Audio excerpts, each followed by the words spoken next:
Después de la breve estancia con César Borgia, Leonardo regresa a Florencia. Ha visto de cerca la muerte y la crueldad. Ha trabajado en la fabricación de máquinas de guerra. Ha vivido ese tiempo en silencio y ahora, en Florencia, dará su fruto en el trabajo que le han encargado para la gran sala del Palacio de la Señoría, la batalla de Anghiari. El impacto de la guerra, de las campañas de César Borgia que se han grabado en su corazón y que le atormentan, puede salir a la luz en esa batalla en la que quiere mostrar la furia destructora de la violencia ciega en estado puro. Algo parecido a una tempestad. Otro de los trabajos que acomete en la ciudad es el retrato de Gioconda. Le acompaño, maestro, dice el Giocondo, caballero adinerado que lo acaba de contratar para que retrate a su mujer. El mismo ritual de siempre, piensa Leonardo, mientras recorre circunspecto el corredor que conduce a las habitaciones de Mona Lisa. Está abierta la puerta. Dentro alguien canta acompañándose de un laúd y la luz de la estancia procede de un amplio mirador que se asoma al valle. Leonardo aprueba la luz, la música, el canto de una voz femenina.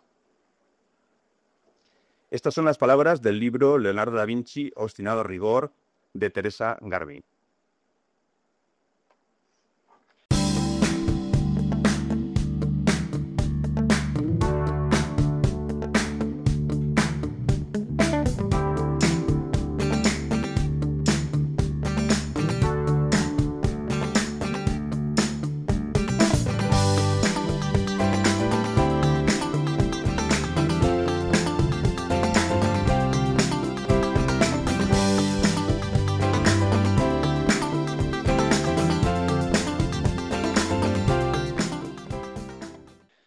Buenos días, buenas noches, buenas tardes.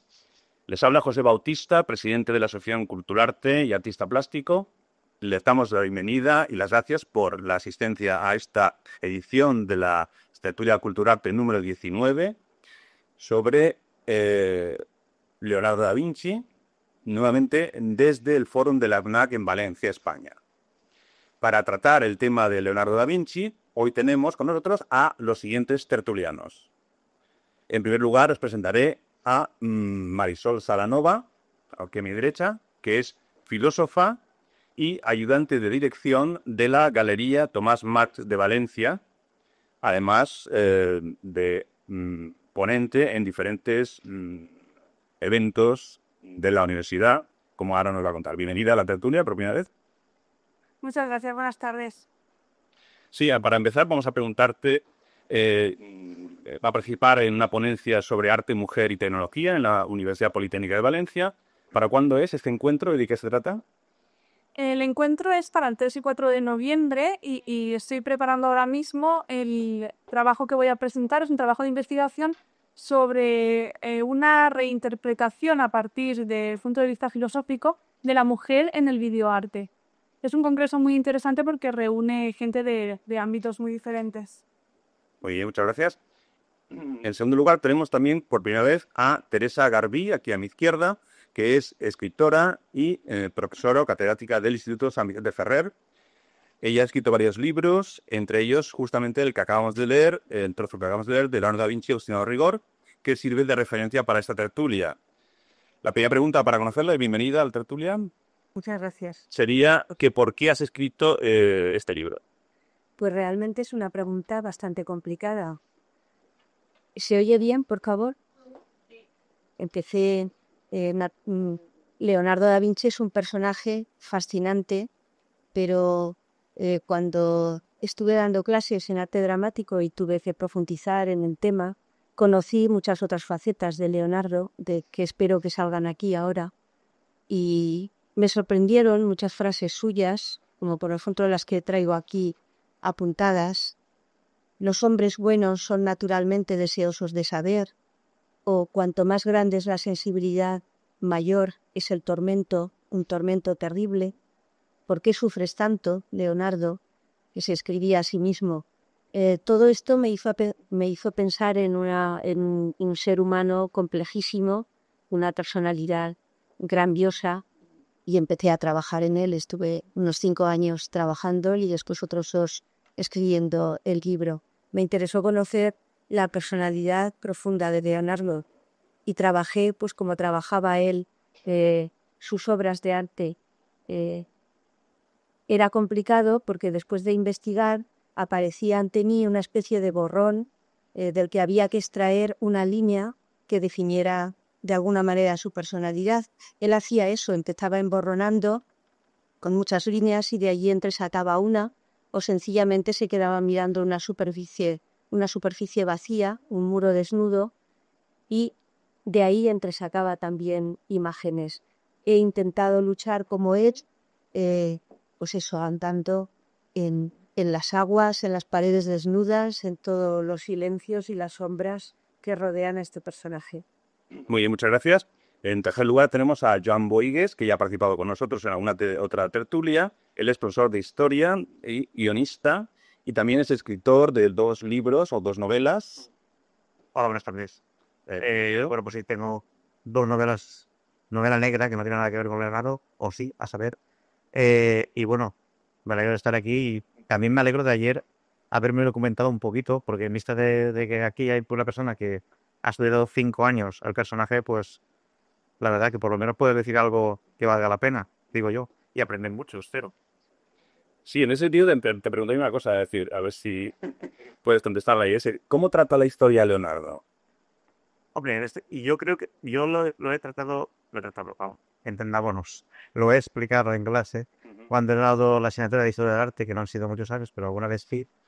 Y yo creo que Leonardo se lo tiene muy bien considerado dentro de la historia.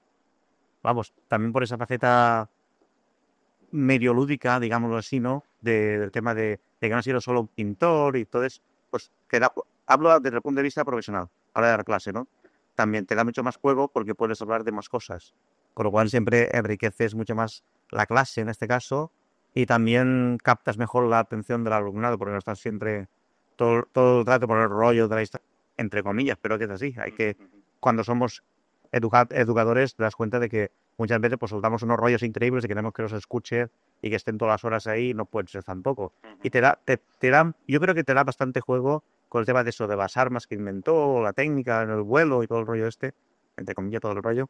Pero bueno, creo que te da mucho juego. Vamos. Muy bien, muchas gracias. Y en último lugar tenemos a Jesús Manuel Moreno, que es catedrático también de instituto, pintor y vocal de la asociación, que también ha participado en casi todas las tertulias recientes con nosotros y en este caso es el que ha propuesto además el tema. Y entonces yo le preguntaría, ¿por qué te parece interesante hablar de Leonardo da Vinci ahora, en estos momentos, en el siglo XXI, el 19 de mayo, que estamos aquí en plena crisis económica, a punto de jugarse la Copa del Rey y acabar la temporada futbolística, etcétera? Bueno, mis motivaciones han sido bastante diversas, pero luego no tiene nada que ver con el fútbol. A mí Leonardo siempre me ha resultado un personaje fascinante, pero sobre todo porque me lo han presentado desde una historiografía muy mitificadora. Entonces, me parece que venía bien a colación, sobre todo porque en el finales del siglo XX y principios del XXI estamos siempre a vueltas de retomar la pintura y volver a un arte conceptual, y retomar otra vez la pintura y volver otra vez a otro arte conceptual. Y Leonardo es un poco un artista en su momento, pues que juega con estas 2 vertientes, ¿no? Por un lado, el artista conceptual, el intelectual. Intelectual hasta cierto punto, es un intelectual muy autodidacta, porque ya sabemos que no sabía latín, por ejemplo. Pero a la vez él volvía a la práctica pictórica, siempre arriesgando tanto pues que no nos queda prácticamente nada, porque se ha perdido todo porque las técnicas que utilizaba eran innovadoras, muy experimentales y no tuvo suerte de que perduraran. Entonces, entre esas dos vertientes, una como mitificación que se ha hecho, entonces intentar llegar un poquito a sacar algo de verdad, entre sacar algo de verdad de todo esto, que si realmente fue tan como la historia nos lo ha presentado, Y luego, ¿por qué nos siguió fascinando? Y también ese aspecto pictórico que a mí me interesa muchísimo también. Ujú. Bueno, muy bien, muchas gracias, muy interesante toda esta presentación. Dicho todo esto, también además, antes que me olvide, tenemos con nosotros al fotógrafo invitado para cubrir el evento de hoy, que es Fernando Rincón. Aquí está él, donde pues dejará registro de lo que aquí suceda. También deciros que ese tema de Leonardo, como bien decía José Manuel, es un tema un poco para desmitificar, estamos en el siglo XXI, como decía, y que la participación del público, de los que estáis aquí presentes, es importante para nosotros en cuanto a la visión que podéis tener de Leonardo como un mito de la pintura, del arte, de la ciencia, y en cualquier momento que nos demos la palabra, pues podéis participar acercándoos aquí al micro que tenemos aquí delante.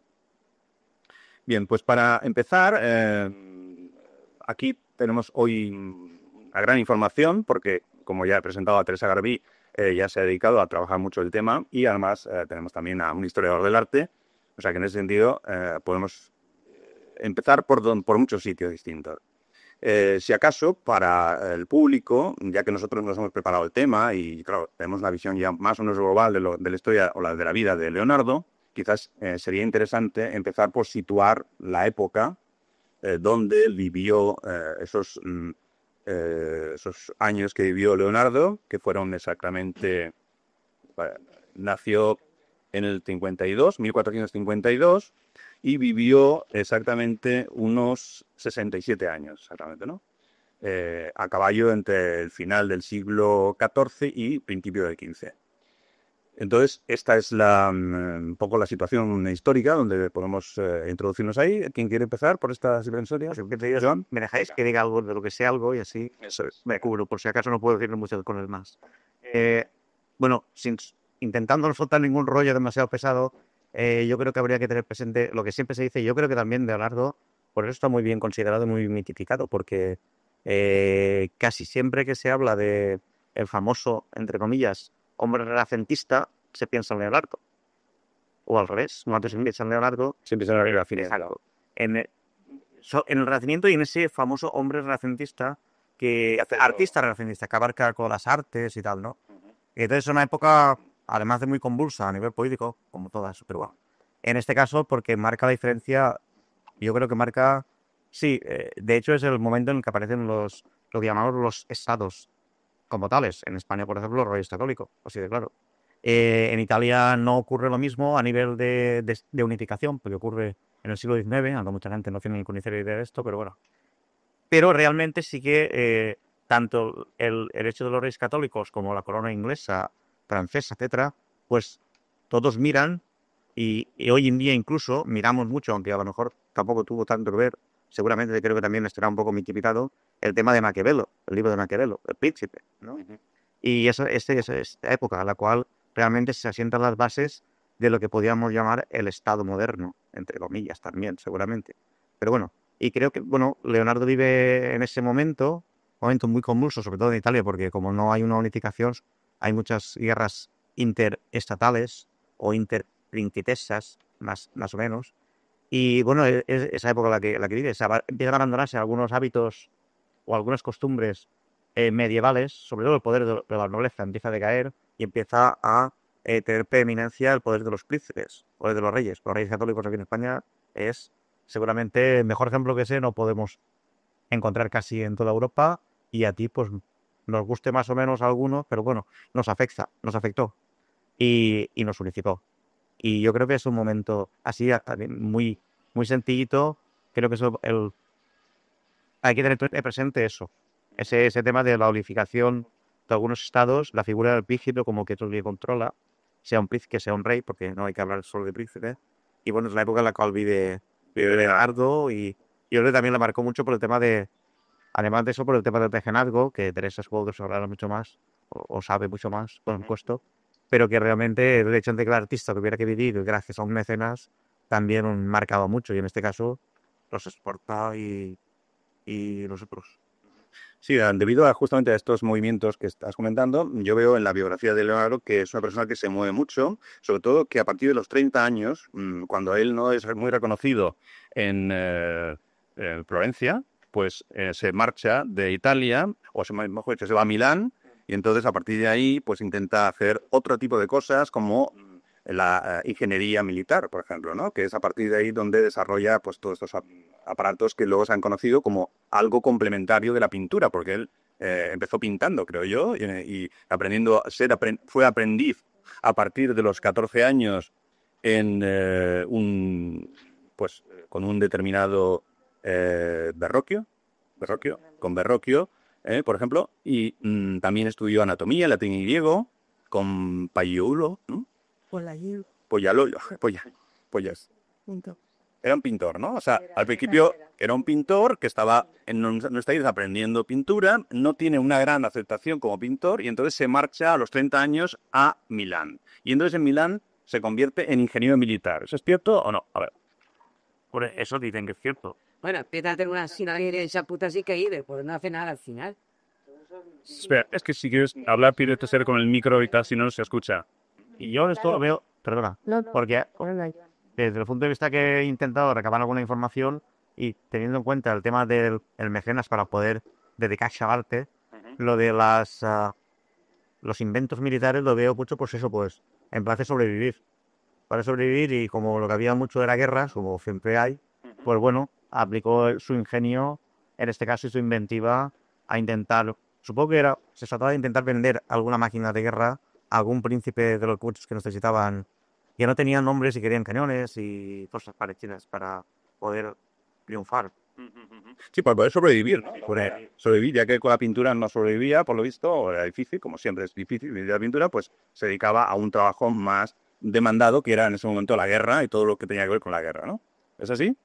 ¿Teresa? Por supuesto. Sí, quería intervenir para decir que Leonardo, al ser hijo ilegítimo, era hijo de un notario, Serpiero da Vinci, y una mujer de pueblo, Caterina.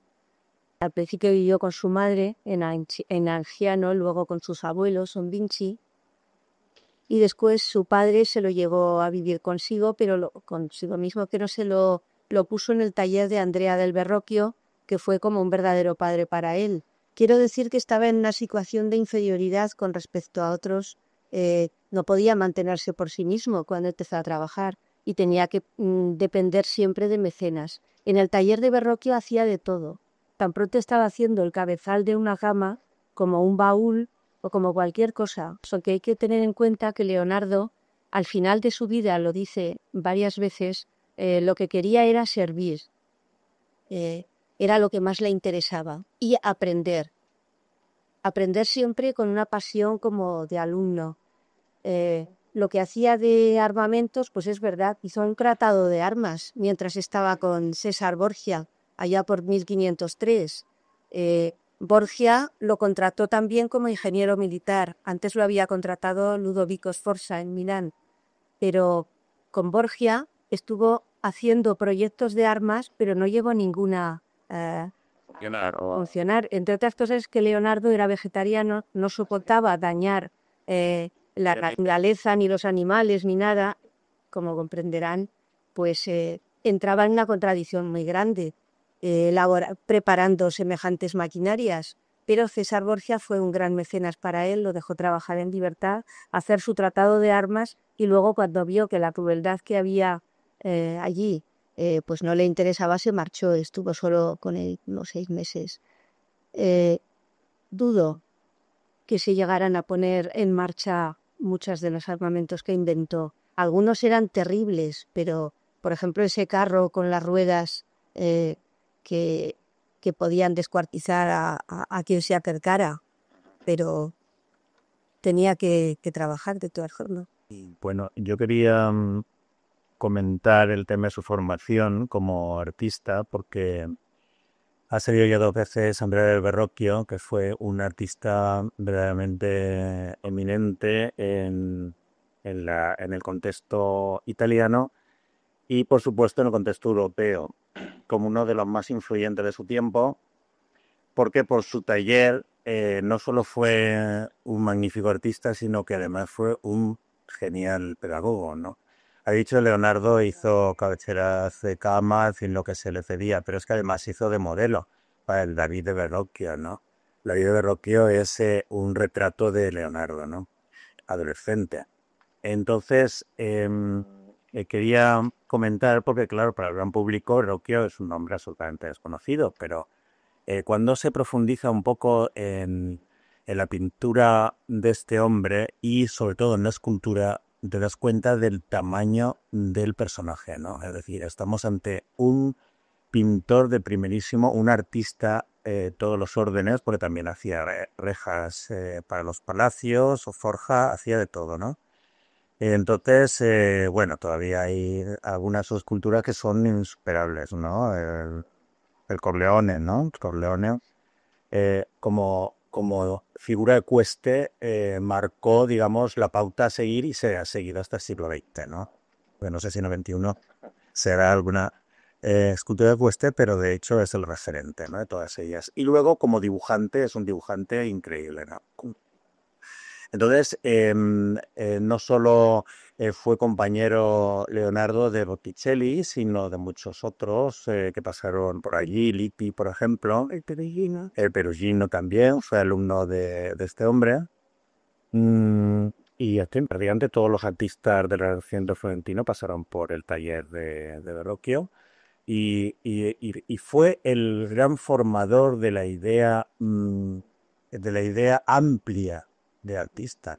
El artista no es solo un pintor, sino es un diseñador, un diseñador avant la lettre, ¿no? Es decir, ya en aquel momento surge la idea de que el artista es un diseñador. Entonces, esto en Verrocchio se lo supo inculcar a sus alumnos, que de hecho eran capaces de diseñar tejidos, de hacer lo que le pidieran los grandes mecenas, ¿no? Y entonces esto es un aspecto muy importante, es una figura para estudiar, ¿no? Claro que Leonardo da un paso más, desde el punto de vista de la evolución de las artes, pero el estilo de Leonardo, esa sonrisa así melancólica o no sé cómo decirle que tenemos todos en mente, es una sonrisa de Verrocchio.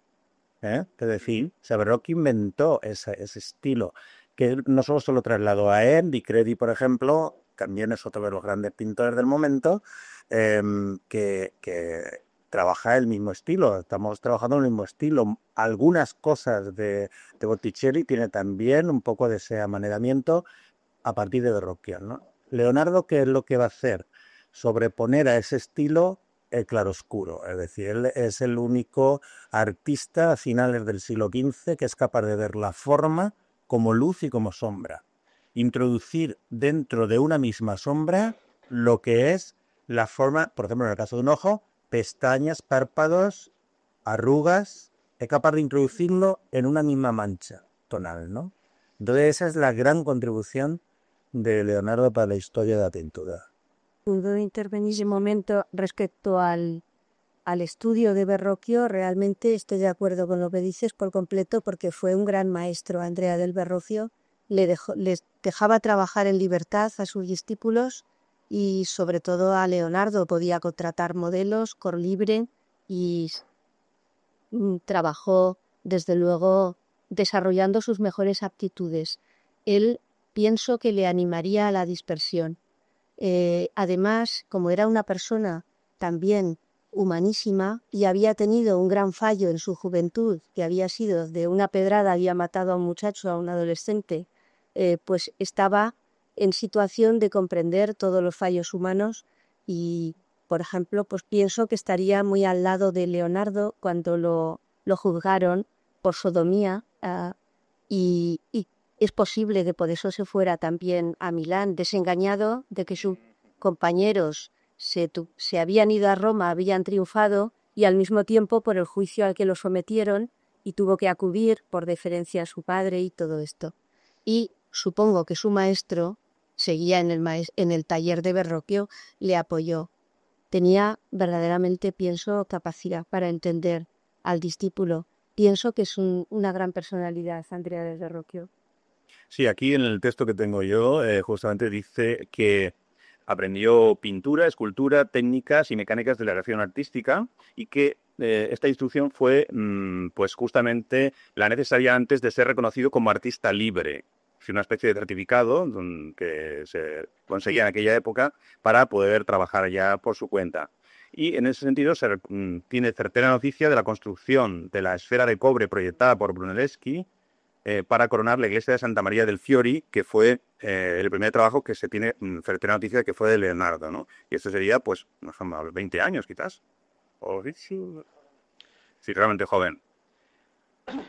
Bueno, pues vamos a ver si Marisol...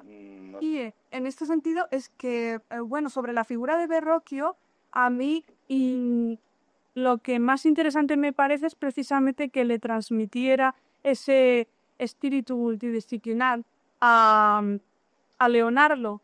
Y sobre ese tema es la cuestión que más me había interesado, sobre eso, relacionar a Leonardo con la capacidad de los artistas contemporáneos, que muchas veces realmente se ven forzados a adoptar una multidisciplinaridad, como cuando estabais hablando del tema de las cosas que confeccionó para la guerra por mandato de César de Borgia.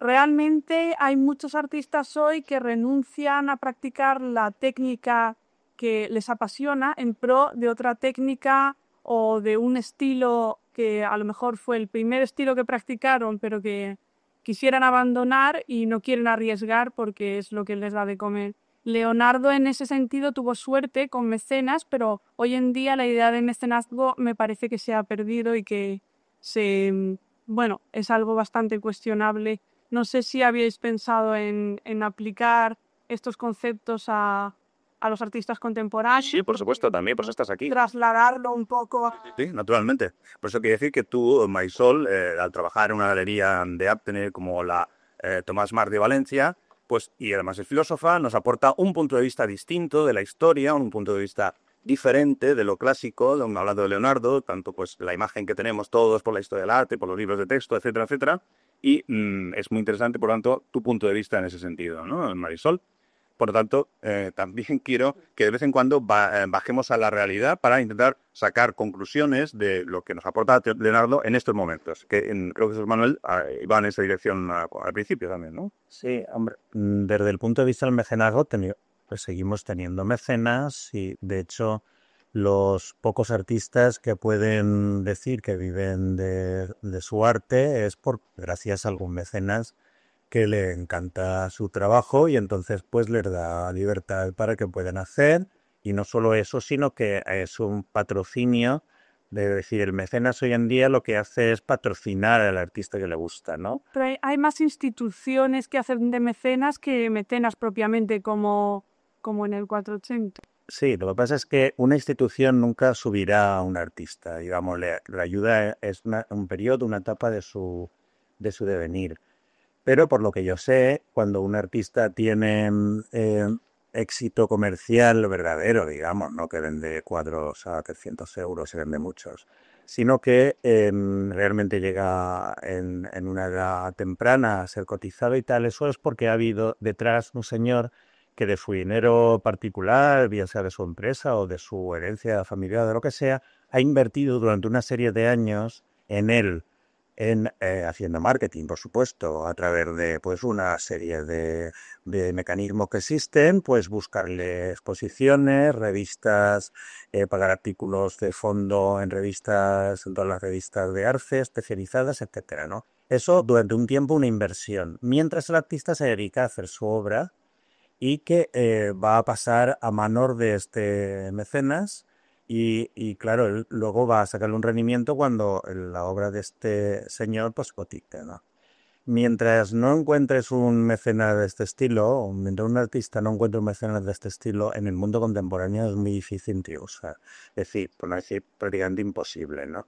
Y porque están todos los factores de marketing que tienes que jugar. A veces hay artistas que saben jugar, sobre todo muy recientemente, con el tema del marketing y tal, y con pequeñas inversiones primero y cada vez inversiones mayores, porque por ejemplo un artista que es poco conocido, pues ir a una feria importante o estar en los simposios de escultura y todo esto, pues cuesta una inversión, ¿no? Entonces, bueno, pero si el artista previamente ha sido seleccionado para ciertas becas, por ejemplo, hay muchas becas que catapultan a que el artista pueda entrar a formar parte del elenco de artistas de una galería que va a las ferias internacionales como Arco o Basel. Sí, sí, pero eso es un paso, digamos. Ya de mecena. No, qué va. Por eso fíjate, las becas, ahora están dando unas becas de 40.000 euros. Ahora mismo hay un premio en Castellón, en el EAC de Castellón, es trabajo los fines de semana, es de 60.000 euros, Embracing per SIG. 5 artistas de reconocido prestigio internacional, elige cada uno a 5 jóvenes artistas, bueno, o de trayectoria joven, y entonces se reúnen 25 y de esos 25 hay un jurado que hace una selección de una obra que es la ganadora. Y 60.000 euros a repartir. 60.000 euros para el artista, para todo. Para cubrir la producción de esa obra, para adquirir para la colección de la Diputación de Castelló esa obra y para el artista. Cada uno. No, para el artista que gana. Sí, pero un solo premio. Un solo premio, 60.000 euros. Está ahora mismo la dotación España mayor, sí. claro, la mayor.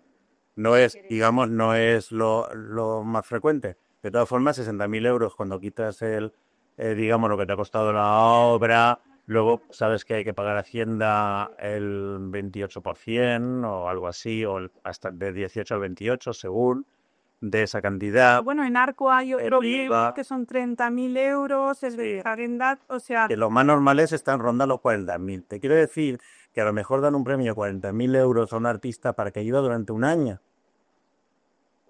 ¿Entiendes? Es decir, eso, cuando quitas los impuestos, te queda un sueldecito. A ver si me entiendo lo que quiero decir. Entonces, eso no te hace ni célebre ni famoso. Es un paso importante en un artista joven, por ejemplo, pero que lo está dejando al año siguiente, perdonar la expresión, ponerlo al aire. Pasan hambre como pasaban en la época de Leonardo muchas veces o durante muchas temporadas y eso. Vale. Y es que quisiera ampliar el concepto de artista, porque por ejemplo estamos hablando solo prácticamente de, ¿vale? Y yo hablaré un poco del tema cine, que es lo que, entre comillas, controlo un poquito. Y claro, aquí en España, por ejemplo, e incluso en Europa, incluso en Estados Unidos también, ¿vale? Lo que pasa es que es diferente. En Estados Unidos, pues la productora y tenemos todavía la imagen de las majors y tal, pero aquí en Europa y en España en concreto, o normalmente o tienes una subvención, sea del IVAC, sea del ICA, o sea de quien sea, de organismos, de instituciones gubernamentales, o vamos, es que prácticamente casi nadie hace ninguna película. Y si la haces sin esa ayuda, bueno, te empeñas para toda la vida, te mueres ahí, no estrenas la película, porque es lo que suele pasar, y hablo con conocimiento de causa, no por mí, que todavía no me he empeñado, pero bueno, todavía. Pero bueno, que el tema es ese, que gracias a... Así que realmente, no desde el punto de vista seguramente, sus clásicos de mecenas, de la persona que está ahí detrás y tal, ¿no? Que queda muy de película. Porque, pero sí que realmente hay como tú dices, creo que hay un mecenazgo de otra manera. Por ejemplo, aquí ahora hay directores jóvenes, tanto de cortometraje como de largometraje, que si no fuera por una ayuda de las que se dan, sea ya digo del IVAC o del ICA, etcétera, o pues no podrían hacer ni el cortometraje sobre todo el largometraje, porque corto se hace, y ahora sí que hablo por experiencia, el 3 cortos se hace pues como puedes. Pues en vez de ir de viaje, pues te pagas el cuarto, ¿vale? Te haces un café. O de ir a varios viajes, no un viaje solo. Pero un largo es mucho más difícil sin ayudas gubernamentales. Aquí casi nadie en España, por hablar de un tema muy nuestro, casi nadie en España hace una película si no hace detrás ya la película vendida. Claro, es el videoarte, por ejemplo. Por el Y hablaba de cine como cine. Muy bien, Teresa, quería comentar también sobre el mecenazgo. Quería comentar sobre el mecenazgo en relación con Leonardo. Quería decir que, en fin, al principio Leonardo pues trabajó en el taller de su maestro y después se independizó. Su padre le procuró algunos trabajos y luego se marchó a Milán, porque Milán era una ciudad que tenía una gran potencia cultural, y allí Ludovico el Moro, al que había conocido antes en Florencia, pues lo recibió muy bien, pero tampoco llegó como pintor, como se ha dicho aquí, se ofrecía como ingeniero militar sobre todo y como músico también. No, yo Quiero decir, justamente he aclarado que empieza como pintor en la Andrea del Verrocchio y tal, y luego se va a Milán y entonces cambia de profesión, es lo que yo he entendido. No Es sé que si es en, cierto. en un largo listado yo se escribe una larga carta ofreciéndose en distintas materias y trabajos. Entonces, tuvo suerte, no la tuvo. Ludovico no era generoso, pero no excesivamente. A veces le pagaba en especie, le pagó con un campo y no, realmente no. Mm, que no podía pagar a sus discípulos ni a sus ayudantes. Hay que tener en cuenta que Leonardo era una persona a la que le gustaba vestir muy bien, muy elegante, y además gastaba en una cuadra de caballos, era un gran jinete, era, por cierto, muy atlético y le gustaba hacer alpinismo, entre otras cosas. ¿Estás bien? Sí, también iba a los Alpes y escalaba a veces.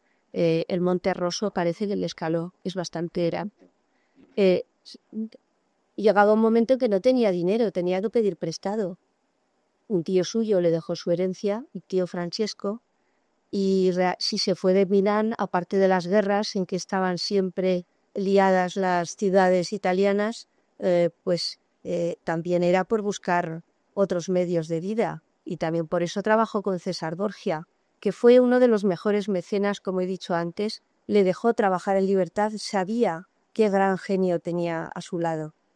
Decía usted antes que no terminaba las cosas, pero es que Leonardo consideraba que sus obras eran como un poema inacabado, que tenía que dejar muchas sugerencias en el aire y que no tenían por qué acabarse. Un cuadro para él era un boceto, no tenía por qué terminarse. Tenía que conseguir pues la misma reacción que puede conseguir un poema. Posteriormente fue a Roma, que es cuando tuvo una enfermedad, un derrame cerebral, posiblemente. Tampoco consiguió grandes trabajos, además lo acusaron de zugromante por hacer pues las disecciones de cadáveres y todo eso. Hay que decir que Leonardo hacía magia y prestidigitación, entre otras cosas. Hacía autómatas, le gustaba mucho, y es posible que hiciera también juegos de magia, en fin, no sé hasta qué punto. Y posteriormente ya se fue a Francia, que es donde mejor lo trataron. El rey Francisco I lo mandó llamar en 1517, poco antes de morir. Sí, su última etapa, ¿no? Que fue a Francia, donde murió, además. Y lo siguieron, vamos, de una forma maravillosa. Y también hay una cosa curiosa que no sé todavía, lo de la escritura al revés, no sé aún, ¿no? Es decir, él escribía al revés, como parece que es conocido, por el tema de ocultar un poco sus descubrimientos, ¿no? No.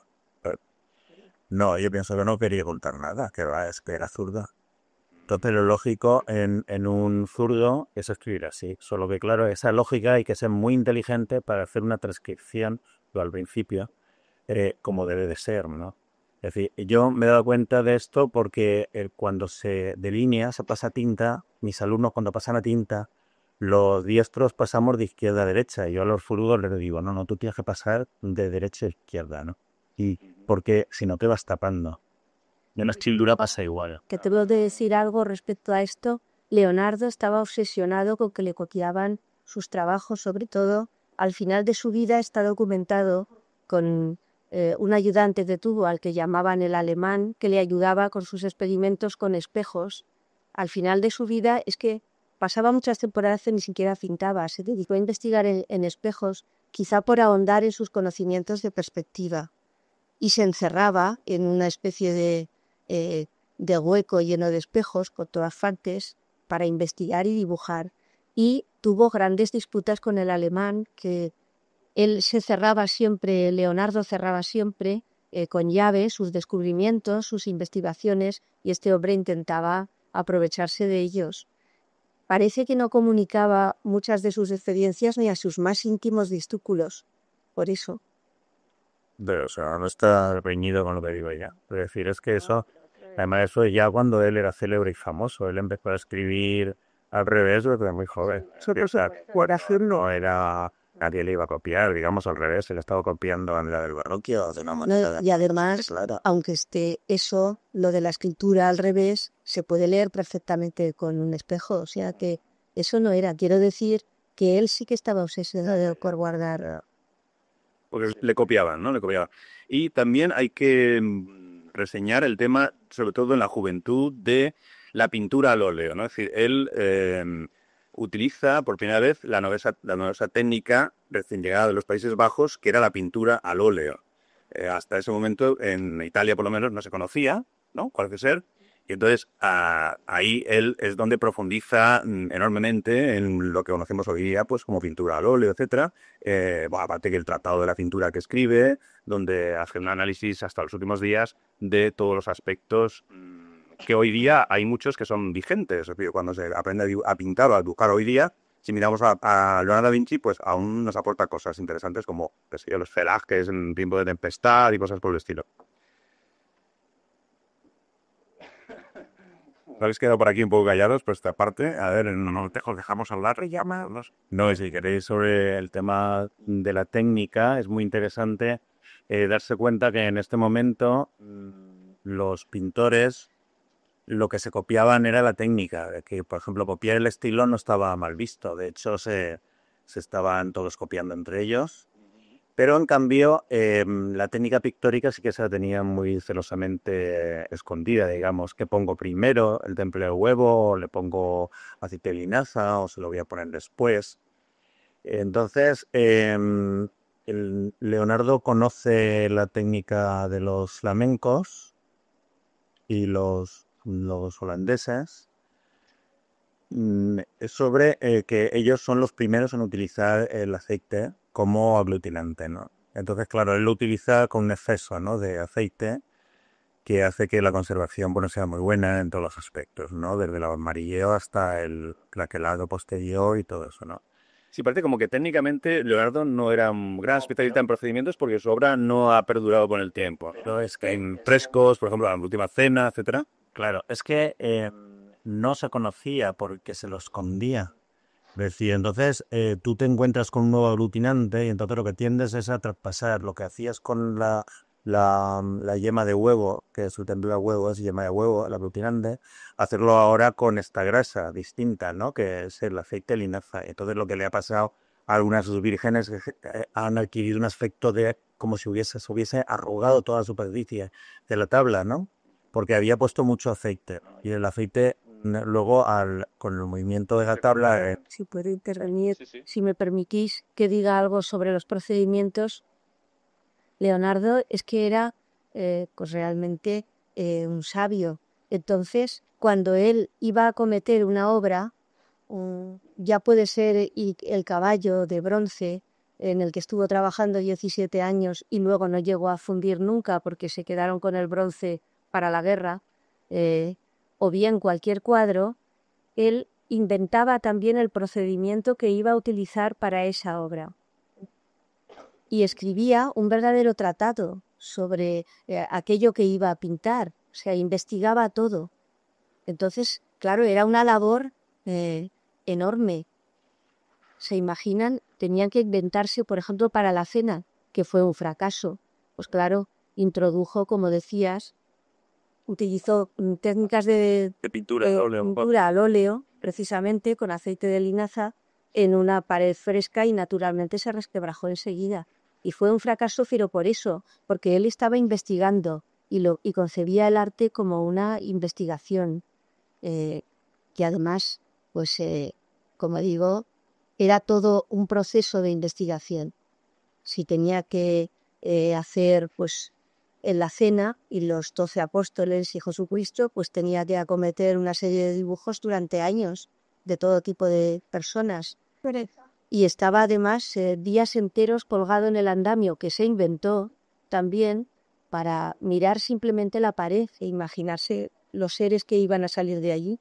Perdona, Soledad. Me gustaría saber qué opináis sobre el hecho de que con tanto trabajo, tanta investigación detrás y una técnica tan pulida como la de Leonardo, eso actualmente lo tengamos sesgado a la hora de apreciarlo, porque, bueno, por ejemplo, a mí me pareció con el tema de la Gioconda escandaloso que ahora mismo tenga dos cristales, doble cristal encima blindado, o sea, que te produce brillo, tienes que estar a 2 metros de distancia en el Louvre para poder verlo, con lo cual no puedes discernir si ha habido deterioros. ¿Qué os parece este tipo a nivel de conservación? Realmente a la Gioconda habría que verla con luz, estaba pensada para eso.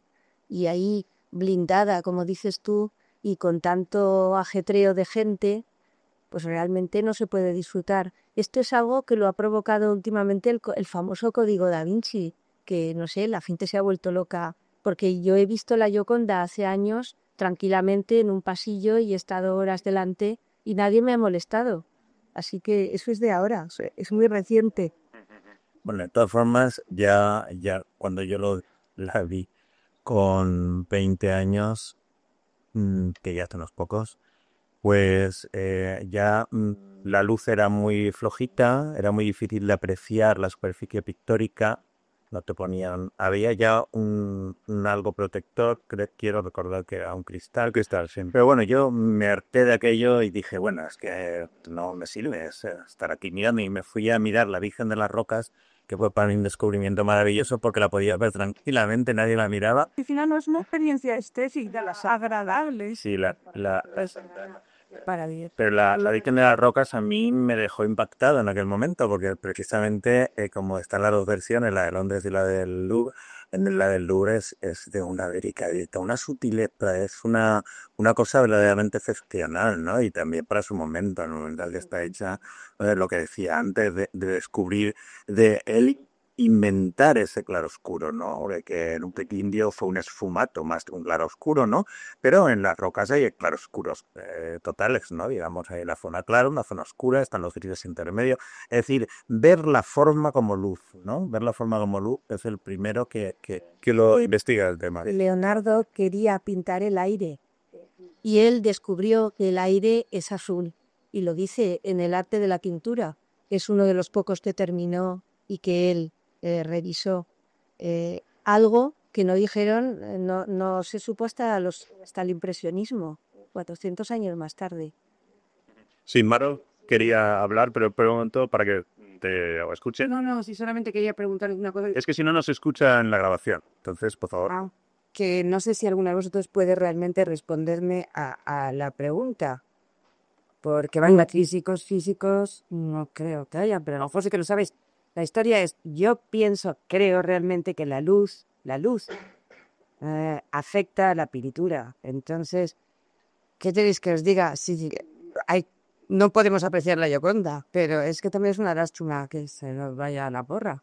Sinceramente, no sé, nos está pasando con las cuevas de Altamira. Ahora las podemos volver a ver otra vez. Te han tenido que retirar la entrada de gente porque sé cuando la humanidad le da. Y un poco más, y bueno. Y 20.000 flashes encima tampoco es que... Es que es eso, o sea, yo estoy de acuerdo con vosotros. En la misma sala de Rajao es ella la que está protegida. El resto, o sea, la pintura de Rafael como que puede... Ten en cuenta que la han robado y todo, le han hecho de todo a la pobre. O sea, ha estado, sí, le han hecho de todo. Incluso cuando la robaron, no me acuerdo cuando, a finales del siglo, ¿eh? Fue divertidísimo. Picasso lo atraparon pensando que era uno de los ladrones, además. Quiero decirte que lleva tanta historia la dichosa Gioconda y se ha hecho tanto con ella que es lógico que la protejan. No sé, además que hay mucho loco por ahí. Sí, efectivamente. Sí, es más por seguridad que por conservación, ¿no? Solo se ha mezclado una cosa con la otra, en ese sentido. Bien. Bueno, pues volviendo un poco a la historia de Leonardo, veo que parte de Florencia, se va a Milán, como estamos hablando, vuelve a Florencia, luego vuelve otra vez a Milán, Roma y Francia en última instancia, ¿no? Ese es el recorrido que hace, básicamente. Hemos hablado de cuando va a Milán y ya se convierte en ingeniero militar para ganarse la vida, y ahí hace también los famosos encargos de estatuas ecuestres, por ejemplo, que estuvo 16 años en el proyecto que luego no se llegó a hacer, o sea, estuvo solamente en maqueta. Es decir, vemos que hay muchos proyectos de Leonardo que realmente no fructifican, siendo no de pintura, que diríamos que era un poco pues más difícil de vender, sino de los propios encargos que le hacen de ciertas investigaciones de Palacio, pues tampoco llega a su fin. Y en concreto, por ejemplo, la Virgen de las Rocas, que le hicieron el encargo de que lo acabara en 8 meses, resulta que estuvo 20 años para hacerlo, ¿no? Es decir, Pero valió la pena. estas son cosas muy increíbles, ¿no? Es decir, ¿qué pasa con Leonardo? ¿A qué se dedicaba de todo tipo? ¿Para pintar? O sea, igual compaginaba su actividad con otras cosas, ¿no? Sí, Hombre, efectivamente. por lo que has comentado aquí, que no sabía yo, pero en el momento que se dedicaba a las cuadras de caballo, a vestir muy bien, al alpinismo, a salir con los jovenzuelos y tal, pues oye, pues no tenía mucho tiempo para pintar, seguramente. Era así. No, bueno, no, era muy austero, curiosamente. Ya, pero No es que solamente Para vestimenta y sí, tal. le gustaban los caballos, incluso diseñó cuadras de caballos, pero en Milán no es que dejara el proyecto del caballo porque era vago o algo por el estilo, estaba siempre trabajando, lo que pasa es que de repente le encargaban algo de fontanería, tenía que poner agua caliente en el baño de Isabel. Entonces, pues ala, estaba ahí, pero no por eso se sentía humillado, ni muchísimo menos. A eso me refería antes. Él decía que le gustaba servir, ¿eh? Entonces, El tema de la vestimenta no era vestimenta peculiar, pero no era ostentosa, sino que tenía. ¿Podrías contar, porque sé que en tu libro hablas de ello, podrías contarnos un poco para que nos hagamos una imagen mental de sí, la él figura? solía ir. ¿Iba a la moda o era una típica imagen de artista?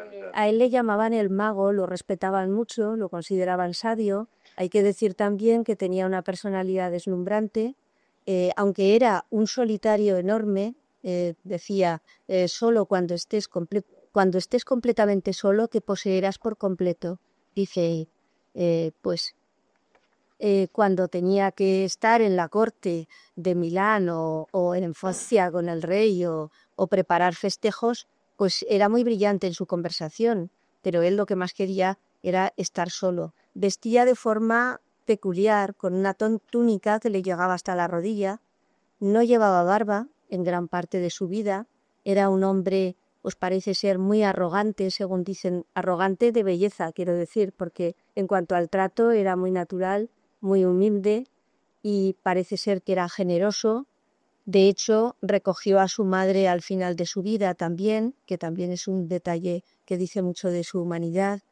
Y llevar una túnica rosa que le llegara hasta la rodilla, pues sí, puede ser peculiar. Llevaba el pelo largo, dicen, y, y fue, bueno, todos, pues por ejemplo, Vasari, aunque Vasari dice muchas cosas que se han demostrado que no son verdad, pero en fin, lo macho, los que lo trataron, el propio Melzi, su discípulo, que también lo ha pintado y lo pinta todavía con un rostro muy interesante y con unos rasgos muy finos, su pelo no era calvo en absoluto. Ese retrato que conocemos, no es que lo diga yo, lo han dicho muchos otros críticos, no tendrá que ver mucho con Leonardo, aunque lo dibujara él, posiblemente sería un esbozo para la cena, porque es de esa época, de 1495, perdón, más o menos.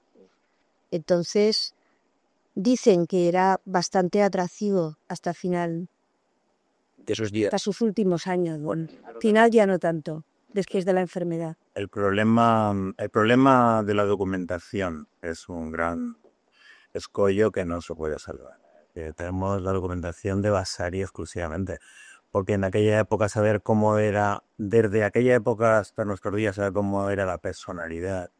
Todavía si era un príncipe, pues se había hecho rodear de algún señor que le hacía las veces el historiador y que escribía lo que él quería que escribiese. Pero claro, en el caso de un personaje como Leonardo, por muy conocido que fuera, pues prácticamente pues no tenemos una documentación para poder saber. Por ejemplo, la cosa esta que hoy en día nos importa poco, ha salido ya 2 veces aquí, pero no profundizado, pues que nos importa un bledo si era un homosexual, ¿no? Pero a mí me hace mucha gracia porque se ha publicado bastante recientemente, bueno, ya hace 2 o 3 años, se han publicado unos dibujos de... Esto también viene a colación del mito, ¿no? Porque todo esto pues le da al mito una cierto cotillón, ¿no? Y es que se publicó un dibujo, un estudio sobre la copulación, ¿no?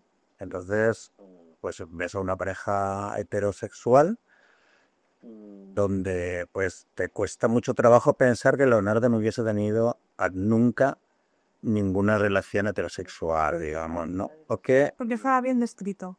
está muy bien descrito, digamos. No es un dibujo artístico, es un dibujo científico. Es un dibujo científico, digamos, ¿no?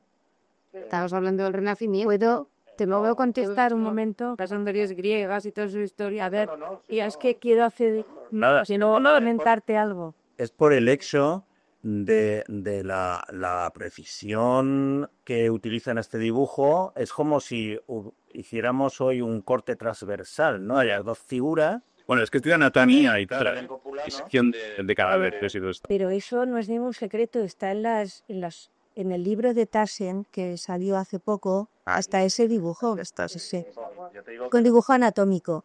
Pero me he referido a que esto está perfectamente documentado. Lo acusaron por sodomía, eso tuvo relación con un tal Jacopo Saltarelli, que tenía pues una vida así bastante movida. Pero no solo fue homosexual, sí lo fue, porque quien dice que ni tenía tiempo para ser nada. También fue, desde luego, y está documentado, heterosexual, por ejemplo, en su cortejo, porque podemos hablar de un verdadero cortejo. Cuando va a Roma, pues iba a la Cremona, que era pues una prostituta, una cortesana que le sirvió de modelo para Leda, y parece ser que ni tuvo alguna relación con el maestro. Así que Leonardo era una personalidad, como he dicho, muy compleja y Le da el tizne, ¿no? Le da el tizne. Muy bien. A ver, ¿qué decías, Joan? No, que, bueno, es que hay una palabra que es muy fácil también de enumerar, que es bisexualidad. Entonces no le veo ningún problema. O, bueno, o ambigüedad, pero bueno, que simplemente con ser bisexual, pues todo arreglado. Sí, en este sentido sí, yo creo que no hay... ¿Tú crees que Leonardo era bisexual? Por lo que están diciendo, que yo lo tengo en Twitter. es que me resisto a poner un rótulo, pero vamos, hay documentos Poner un rótulo, que hay no pasa nada. Pero bueno, no le veo mayor o menor importancia, claro, ahora. En lo que sí que... Bueno, tiene una sensibilidad especial, ¿no? O sea, esto edita con músicos, por ejemplo, que con el óleo, algunas imágenes de películas que se han visto, ¿no? Pintando la Mona Lisa, o una interpretación de esa imagen del Leonardo pintando la Mona Lisa, se ve con una paleta metálica, ¿no? De plata o algo así, entonces con unos colores. Es muy sutil. Lo que sí que Vaticino es un gran disgusto para todos muy seguidores, fans del mito Leonardo. Por una razón muy sencilla, porque igual que ahora ha habido un gran disgusto entre una buena parte de los fans fanáticos de Sherlock Holmes o la película que han hecho recientemente, ¿vale?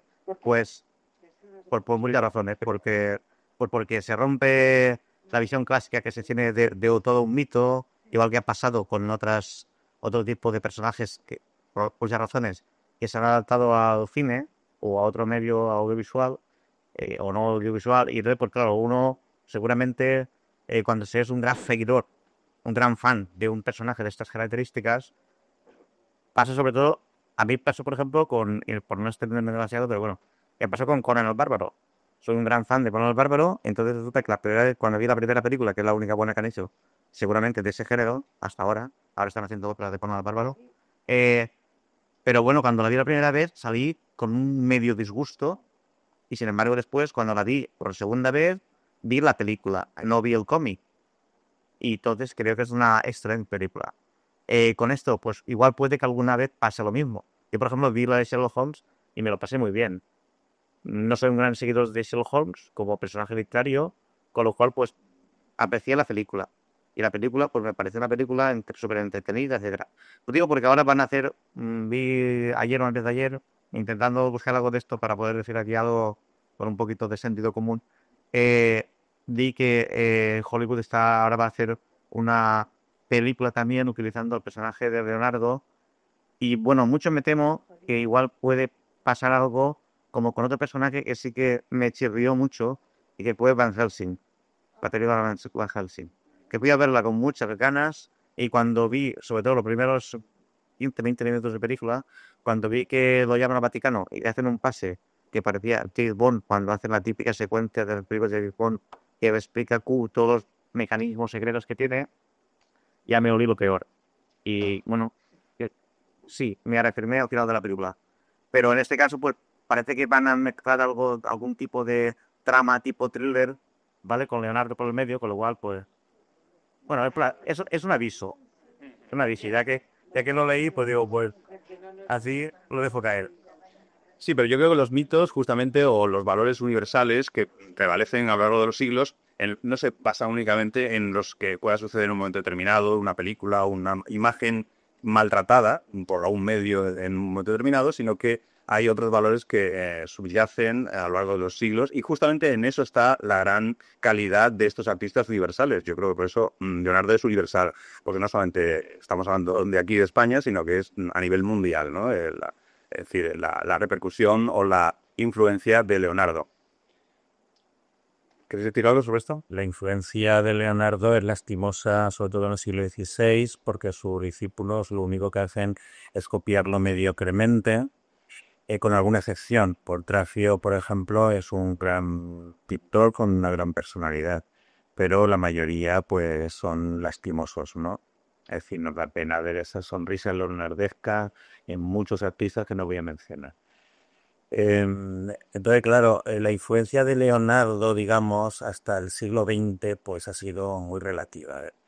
En la evolución de la pintura sí que fue importante, porque su manera de entender el claroscuro se retomó a principios del siglo XVII, sobre todo Don Caravaggio, que llega realmente a ser el claroscuro, propiamente, ¿no? Por eso distinguimos entre el sfumato de Leonardo y el claroscuro de Caravaggio, ¿no? Entonces sí que es, digamos, un paso fundamental para seguir en la evolución de la ciencia del arte y en la evolución de la ¿Y cuál sería esa diferencia entre el sfumato y el claroscuro? Claro, porque él no se atreve, o sea, él intuye la forma como luz, como volumen, ¿no?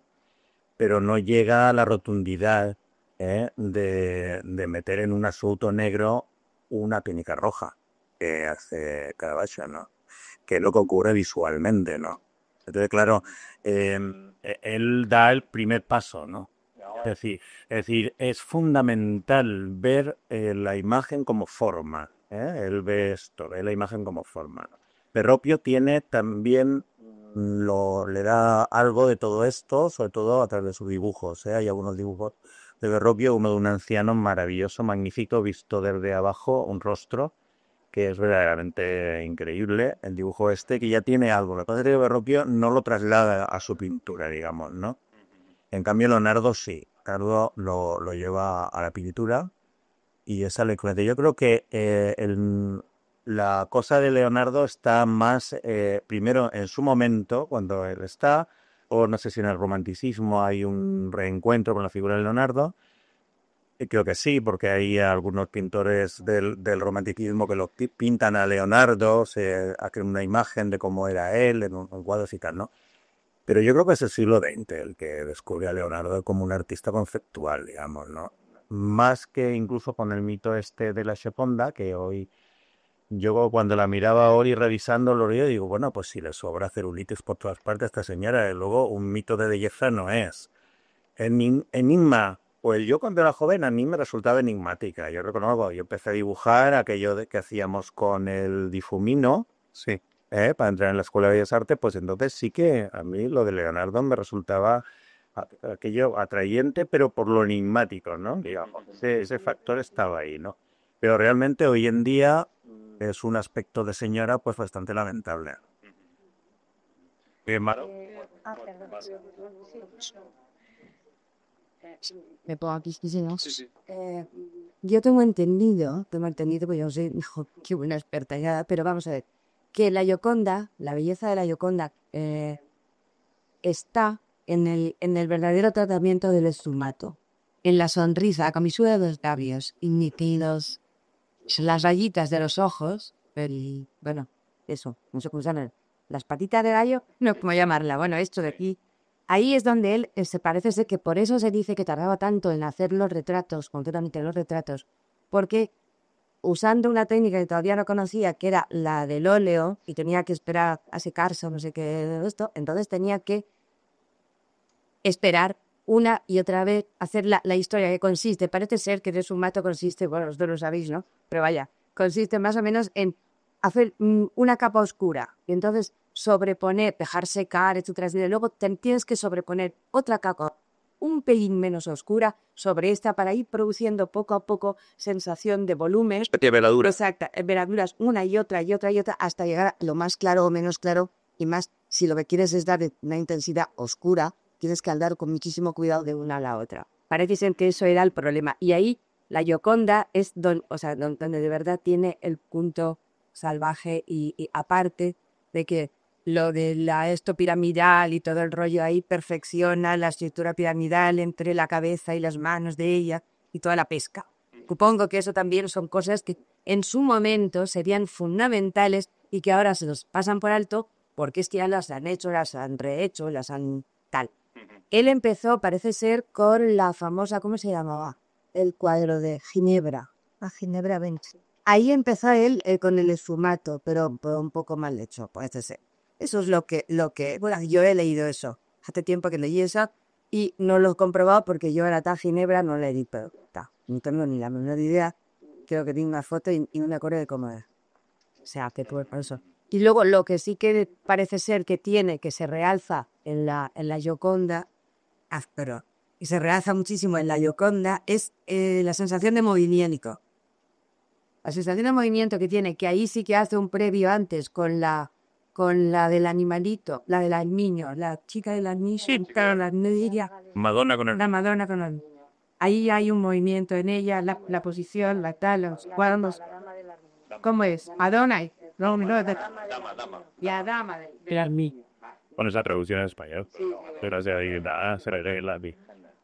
Que era la amante del huerto.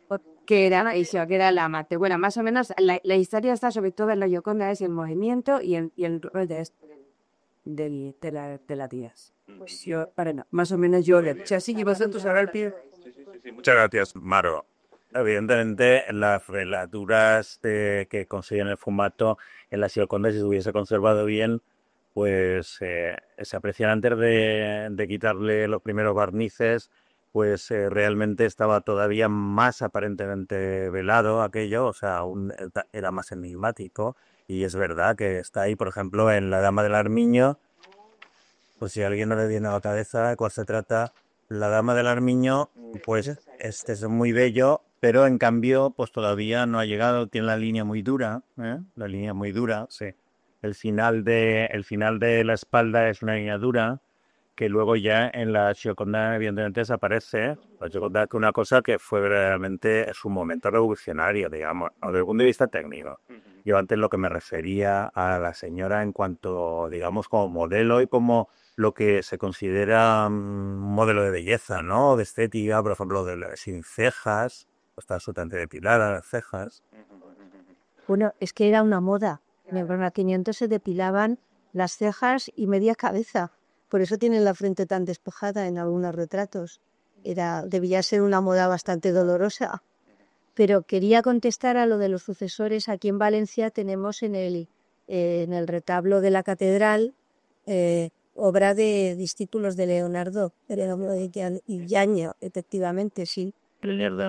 Y respecto a la Gioconda, a la famosa sonrisa, pues pienso, al menos así lo enfoco en mi libro, Leonardo da Vinci, Obstinado rigor, que es una sonrisa de sabiduría, la sonrisa a la que se puede llegar después de tener una vida complicada o de sufrimiento, pero también una vida que le permite también comprender la felicidad y sentirse dichoso. Es algo de bastante antigüedad. Tiene mucho movimiento el cuadro porque pienso que Leonardo quiso imprimirle movimiento a algo estático, que es un retrato de alguien sentado.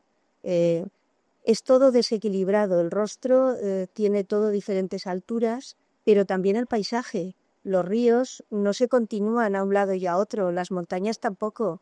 Si hay una extensión de agua, en el otro lado no está.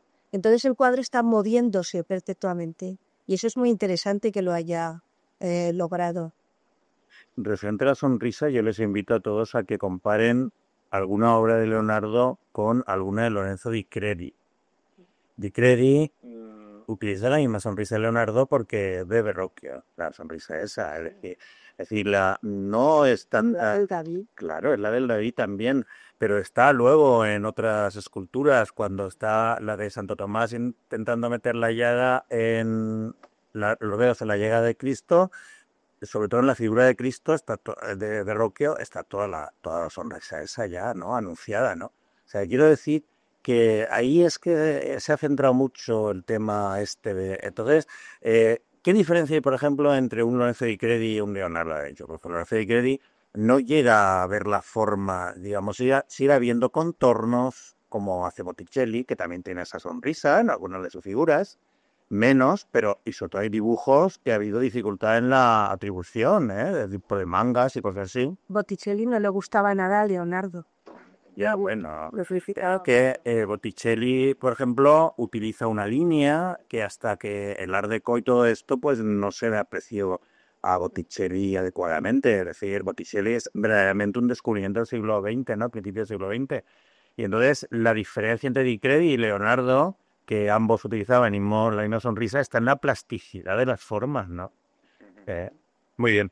A ver si por esta parte nos apartan una visión más del siglo XX en ese sentido. Pero un poco más pedestre de respecto a lo que es el arte en sí, sí. Ahí O sea, ¿cómo viene? Me sorprendió cuando he estado interesándome un poco con el tema, ¿no? Porque, de hecho, pues no conocía el juicio ese que tuvo por sodomía, no lo conocía, y muchas cosas seguramente, pero bueno. Pero también me sorprendió en la última etapa, creo, o una de las últimas etapas, cuando estuvo investigando anatomía, que se dio a mitad, ¿no? Que entró en conflicto con el Papa, cuando estuvo, bueno, prohibido, lo prohibieron, lo censuraron, ¿no? Le dijeron, o dejas de jugar con la cruz de comer o veremos qué pasa, ¿no? Pero también, un poco como colofón de la fuente a la que acudí, también aludía un poco al tema de la innata curiosidad que tenía el personaje y también la gran libertad. Y esa curiosidad que va muy aparejada con la gran libertad de pensamiento, porque si no, la curiosidad se te acaba pronto. Porque seguramente la satisfaz pronto, ¿vale? Y también cómo lo ligaba y cómo me dio la sensación también por el primer tema que contaron, que vi, que era el tema de que desconocía por el hecho de expresar Nicro al principio, por el hecho de ser ilegítimo, se le prohibió en principio el aprender, no tuvo fácil, no sé, latín y griego. latín y griego, ¿no? Y que eso seguramente igualito que pues la necesidad igual a lo mejor pues buena para la creación de ese aspecto, bueno, de la necesidad sobre la virtud, puede ser, seguramente, ¿no? El tema de no estar condicionado por la educación de la época, pues quizás hizo que al tener esa gran curiosidad, pues derivase por otros aspectos que a lo mejor, igual si hubiera estado más encorsetado por el tema de la educación del momento, igual no hubiera tenido, igual, seguramente. Parece que tenía un perfil investigador nato, ¿no? Parece que, bueno, no sé si estoy ahora mismo un poco congestionada por la visión más reciente que tengo de Leonardo, que es la del libro de Teresa, pero lo imagino como una persona muy avanzada para la época en ese sentido, en el carácter investigador y sobre todo con la disposición a meterse en ámbitos tan diferentes, incluso saliendo muchas veces escaldado, como con el tema de las armas y tal. Sobre eso creo que alguien del público iba a contar alguna... Sí. Puedes intercar por ahí. Yo quiero citar dos cosas de tal físico y endemetismo, ¿no? Que quería mi interés cuando aprendí, pues saber, o sea, y escarba, ¿no? Y es el primer hombre que intenta volar. O sea, crean máquinas voladoras. Con una de ellas, según cuentan, inventan parapente. Parapente pasó en vez de utilizar seda, una tela de seda, utiliza madera. Claro, aquello no puede volar y por esto se pegó una torta y ya no lo volvió a intentar.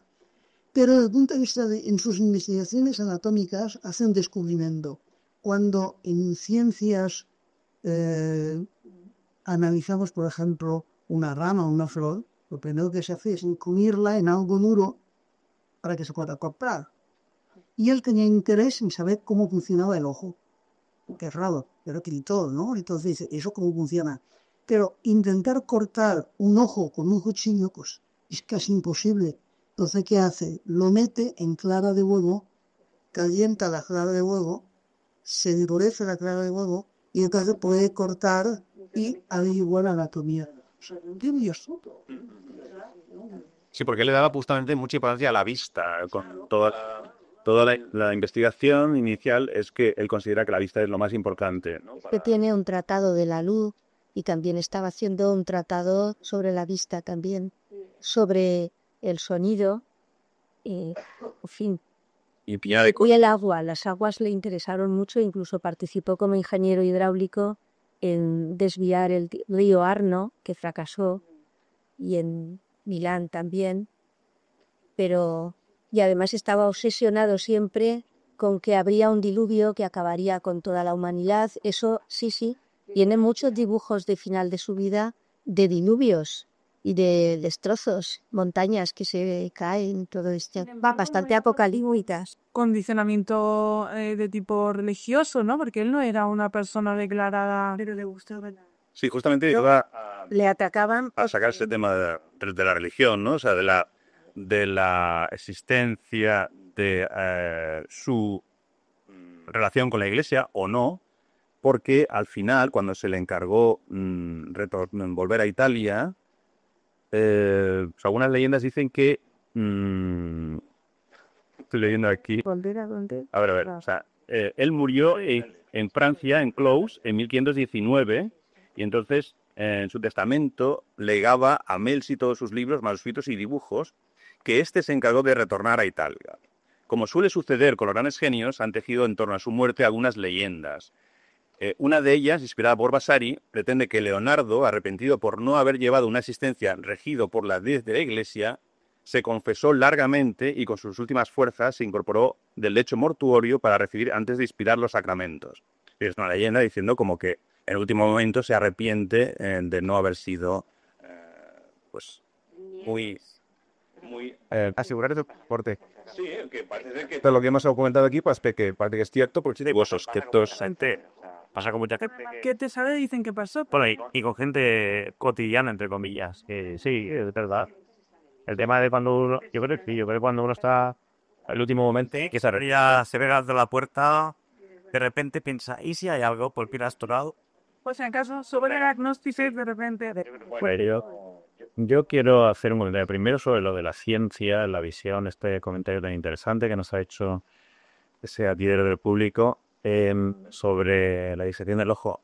Una de las frases de su tratada tintura que a mí de joven me impactó y que he procurado seguirla como recomendación es que la naturaleza es la verdadera maestra, digamos, la auténtica maestra que ha de regir a todo artista. Él lo lleva a otros campos, no solo al del arte, pero realmente por esto es por lo que él es realmente tan innovador, porque deja, observa qué es lo que hay a su alrededor, mira desde su propia visión, desde su propio ojo, y entonces saca conclusiones a partir de ahí, ¿no? Y entonces, claro, lógicamente lo que él ve no se ha visto antes. Entonces es capaz de decir, bueno, pues yo es que lo que veo es esto, ¿no? Y entonces de ahí. Eso es referente a lo de la ciencia. Luego, referente a lo de si era o no religioso, bueno, hay que distinguir dos aspectos. Uno es ser religioso y otro ser espiritual, ¿no? A mí me parece que a veces la gente espiritual llega a ser religiosa o viceversa, ¿no? Pero lo que sí que podemos ver a través de sus Madonas y sobre todo de la Virgen de las Rocas, pues es que es un hombre que tenía una vida espiritual, evidentemente intensa, porque eso no se puede, digamos, improvisar, digamos. Cuando las vírgenes góticas, que el gótico internacional en 1480 y pico, 1490, pues era lo que se hacía en Europa como estilo institucionalizado, pues hace una Virgen de las Rocas que no tiene nada que ver con ninguna virgen anterior ni hay ni por haber, un ángel como el que él pinta allí, un San Juanito como el que él pinta y un Niño Jesús como el que él pinta. Es una persona que ha reflexionado sobre estos misterios, entre comillas, y le ha dado una visión nueva a ellos, ¿no? Pero ha partido de unas cosas muy concretas que son los misterios que están en el dogma de la Iglesia Católica y en la historia, por lo menos en los evangelios están, ¿no? Y él ha reflexionado sobre esto y ha hecho una interpretación espiritual, ¿no? de aquello, ¿no? Y le ha dado, evidentemente, un cariz nuevo, pero que nos sigue llegando, ¿no? Nos sigue llegando aunque seamos agnósticos, ¿no? Hay, evidentemente, un trasfondo de espiritualidad en esas obras y concretamente Tito de esta, La Virgen de la Roca, porque, ya digo, a mí me impactó muchísimo y no me parece que una persona... Entre otras cosas, porque yo creo que en el siglo XVI no se podía ser agnóstico, es decir, era un imposible. Y ahora es muy difícil que alguien de verdad no crea realmente que existe algo, ¿no? Entonces, ya en el siglo XVI era súper complicadísimo que alguien pudiera, por genialidad o por generación espontánea, decir, pues yo pienso que no hay un creador. Entonces, por eso digo yo que ahí hay un trasfondo espiritual que veo yo. Sí, vamos a ver preguntarios. Oye, ¿qué tal? A ver. ¿Quién invita a pie? Yo estoy parando. A ver, tengo a la hora que después. Bueno, lo último que creo que sí que se puede no creer, pero bueno, eso cada uno cree o no cree lo que vea la gana. Pero en el Renacimiento, sí, no, pero bueno, es que él ha dicho que hoy en día también tal, pues por eso, por alusiones. Lo otro, yo creo que con Leonardo o con cualquier pintor, seguramente, que no lo sé, pero seguramente pasa, o puede pasar, como con muchas obras de algo, y me repito a lo que conozco un poco más, que es el cine, ¿vale?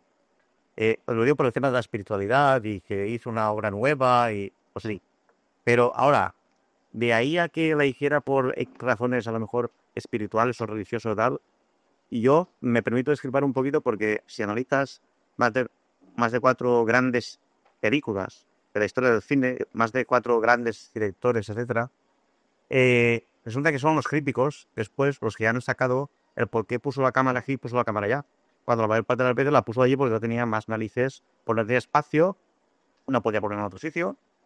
Han hecho de la necesidad de una virtud y mira por dónde, de repente pues han inaugurado una moda, como por caso, ¿no? Y después se le reconoce como tal. Por dar un ejemplo solo, que hay muchos, pero bueno, uno reciente, entre comillas, por no reciente, pero bueno, pero sí muy, muy conocido, gente de muchas generaciones, cuando se habla, por ejemplo, del Padrino, primer Padrino, segundo Padrino, tercer Padrino, y sobre todo el primero, que fue el que causó mucho más impacto, el Padrino es una obra de encargo. Una obra de encargo y la hizo porque no tenía nada que hacer, tenía que dirigir para seguir haciendo cine, para ganarse la vida, etcétera. Se reunió un elenco que, mira, en ese momento, pues, resultó. Cuando hizo el segundo Padrino, más de 4 de los grandes actores que salieron el primero, salieron el segundo, porque la productora les tuvo que pagar mucho más que exigía, porque si no lo sabían, y como convenía, pues se hizo. Quiero decirte que muchas veces es también muy, lo que tú has dicho antes, es en el siglo XX, es el siglo XXI cuando se está reconociendo a muchos artistas. Pero que muchas veces yo creo que somos, o son los críticos, o el público del siglo XX, en el que estamos sacando muchos más méritos, entre comillas, en este sentido, que los que realmente en ese momento tuvieron. Y contando con la historia que he visto de Leonardo, que no por dejarlo para menos, ni mucho menos, pero bueno, de que pues vivía saltos de masa, que no tenía un duro y tal, pues... Leonardo tuvo tampoco exactamente. Tenía... Seguramente mucho de eso, que era mucho lo que he comentado antes, de la necesidad sale la virtud y mira por dónde, pues, sin quitarle el mérito, pero diseño, pero bueno, Teresa. Quería solo hacer unos comentarios porque si no me reñirá, José. Primero, lo que se nos había olvidado decir, que uno no es que fuera discípulo, pero uno de los seguidores y admiradores más profundos que tuvo Leonardo fue Rafael Sanzio. De hecho, hace pues ejercicios sobre la obra de Leonardo e intenta pues superarla de alguna manera. Respecto a lo que decía Juanjo, pues sí, la naturaleza para él es fundamental, la ciencia también, y las matemáticas no separa entre el arte y la ciencia, para él es la misma cosa. El arte para él también, y sobre todo la pintura, es poesía. Respecto a lo que decían antes de que no sabía latín y griego, o lo hemos comentado, sí. Se dice que él mismo en sus escritos lo dice, yo no soy letrado, yo no sé, pero a los 40 años él estaba estudiando latín y tiene las declinaciones ahí en sus escritos. Hay que considerar que hay lo menos 5.000 folios de escritos de Leonardo y, sin embargo, sigue siendo un personaje profundamente enigmático. No le gustaba contar su vida espiritual.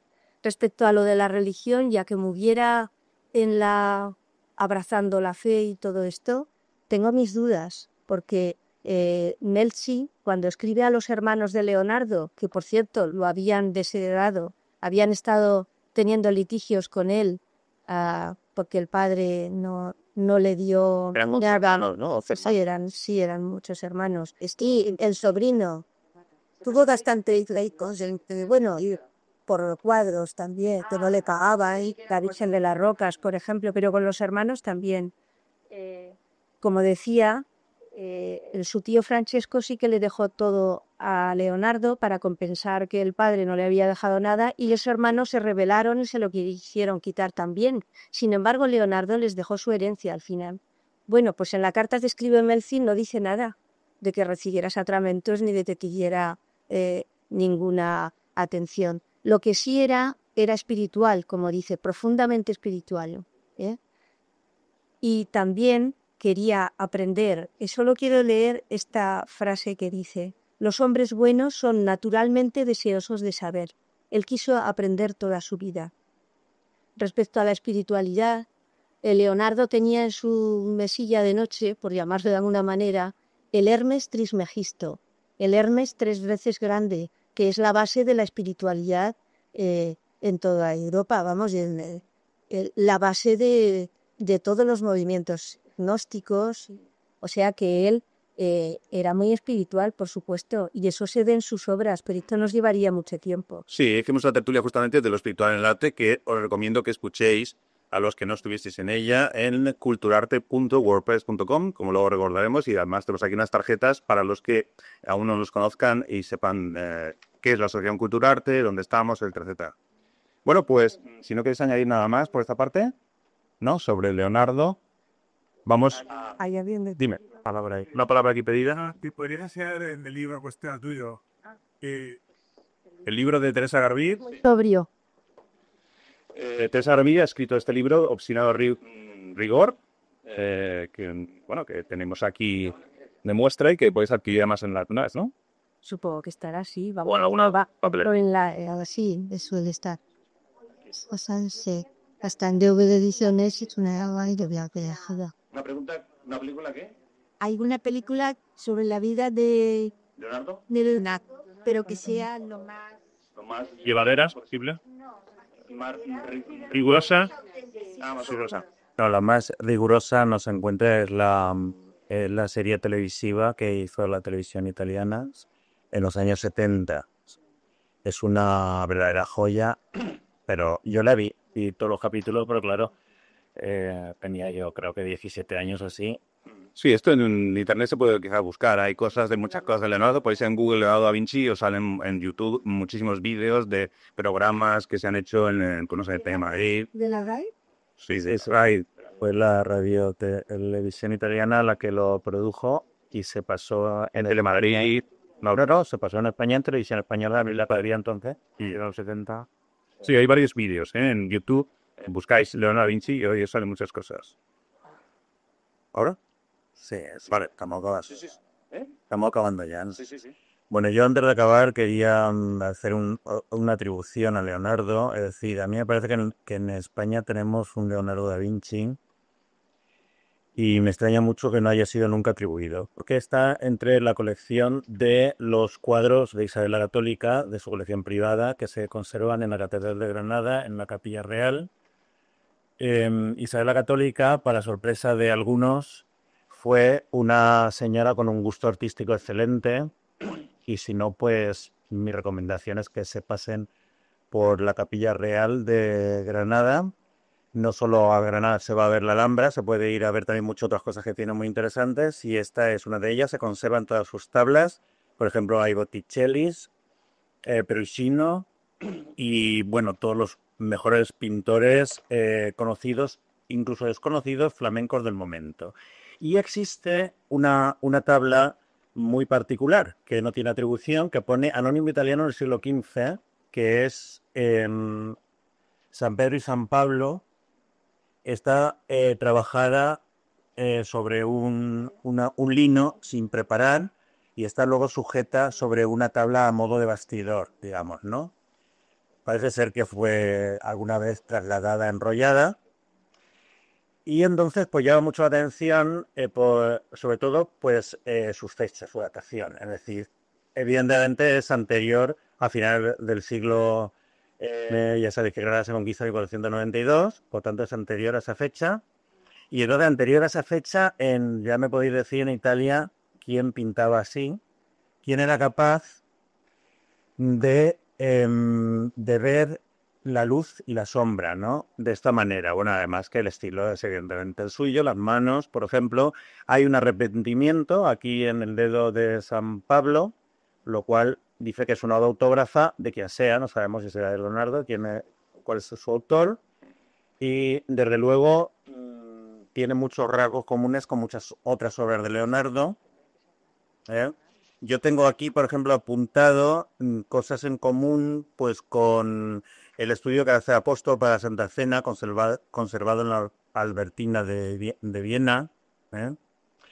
O el dibujo a sanguina de dos perfiles enfrentados de anciano y adolescente, donde la oreja agacha, esta del anciano, nos recuerda a esta de aquí, de San Pablo. Y en fin, es una duda que está ahí. Desde luego, lo que es interesante es darte cuenta que una obra en la colección de Isabel la Católica, en 1490 aproximadamente, con un marco espléndido, que se conserva el marco original, cuando todas estas otras obras que tiene ella tienen marcos muy sencillitos. Los marcos originales son muy pequeños. Esta obra tiene un marco espléndido, y te hace que pensar, decir, bueno, por lo menos me parece a mí que esta Isabel la Católica quiso hacerse con una obra de Leonardo y creyó que esta lo era, por lo menos. No se puede asegurar porque no tengo la documentación para hacerlo, es todo pura intuición, pero me parece que sí. Y ya que van a Granada, pues se pasan por la catedral, que es maravillosa, magnífica, una joya de Renacimiento. Y en el Museo de la Catedral, detrás de la puerta, del portalón de entrada, hay una Virgen del Uso que hay que verla así. Es decir, entras en el museo, miras el portalón de entrada de 4 metros de altura, de madera, y tienes que moverlo literalmente. Y detrás hay colgada una Virgen del Uso, que es esta de aquí, que no es de Leonardo, pero es muy interesante de ver, porque es de un alumno suyo, ¿eh? La Virgen del Uso se conservan documentadas lo menos 5 versiones. En las 5 versiones hay el mismo dibujo de la Virgen con el niño. El niño tiene un uso en la mano, entre las manos, pero para hilar, pero entonces la parte superior del uso tiene forma de cruz, lo está señalando con su mano izquierda, una postura que nos recuerda bastante a otras obras, por ejemplo, la mano de la Virgen a la Virgen de las Rocas y tal. Y digo que en las 5 que se están catalogadas como versiones de esta obra, pues el paisaje es distinto. Entonces se piensa que fue un ejercicio de taller para los alumnos. Los alumnos, a partir de un dibujo de Leonardo, pues ya lo interpretaban un poco a su manera y a su aire. Porque en todas estas 5 versiones, y esta sería la sexta, pues existen el mismo dibujo, bastante ajustado, y luego el paisaje es bastante distinto. Muy bien, muchas gracias. Estamos ya, como habéis visto, en las recomendaciones finales de cada uno de los tertulianos que hacemos al final de algún evento cultural, o un libro, o una exposición que sea interesante recomendaros por parte de nuestros tertulianos. Ahora tiene la palabra Marisol Saranova. Gracias. Pues sin duda para los amantes de la novela histórica con tintes de ficción, yo recomendaría el magnífico libro de Mario Puzo, hablando antes del Padrino precisamente, Los Borgia, que además comparte un personaje muy labrado, que es el de César Borgia, con el libro de Teresa. Y como exposición actual que recomendaría es la de la pintora María Ortega en la Galería Paz y Comedias. Que está en la calle Comedias. Sí. Muy bien. Muchas gracias. Ahora, Teresa Garbí. Pues les voy a recomendar una exposición de Gabriel Alonso en la Llotxeta, en la CAM, que se titula Metamorfosis. Y también les recomendaría que leyeran el Hermes Trismegisto para comprender un poco también la espiritualidad de Leonardo. Quiero decirles, por último, la última recomendación, que vayan a ver este cuadro. Vamos a ver si se ve bien desde ahí. Es Luca Pacioli, el gran amigo de Leonardo. Cuando Leonardo estaba pintando la Cena en 1495 en Milán, Leonardo estaba haciendo a la vez la ilustración de un libro de Luca Pacioli, de Divina Proporción. Y esta figura geométrica se ha dicho que es posible que la pintara también Leonardo, incluso se ha hablado de que el cuadro pudiera ser de su taller.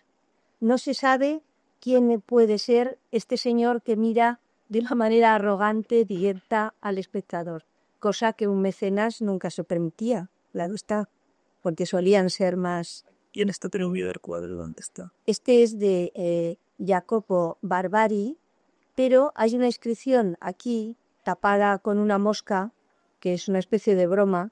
No se sabe muy bien la fecha, si es 1495, 96, tal. Y dice que es Jaco Vigennis, Jaco Bar Vigennis. El Vigennis es Viceni. P termina diciendo, o sea, pintó, vamos. Y a Luca Pacioli se le conocía como Barbaglia, il Barbaglia. Pues simplemente se lo digo, si van a Nápoles, si van al Museo Capodimonte, acérquense a ver este maravilloso cuadro que es muchísimo mejor que esto que les traigo aquí. Muy bien, muchas gracias. Tenemos a Joan Boigues.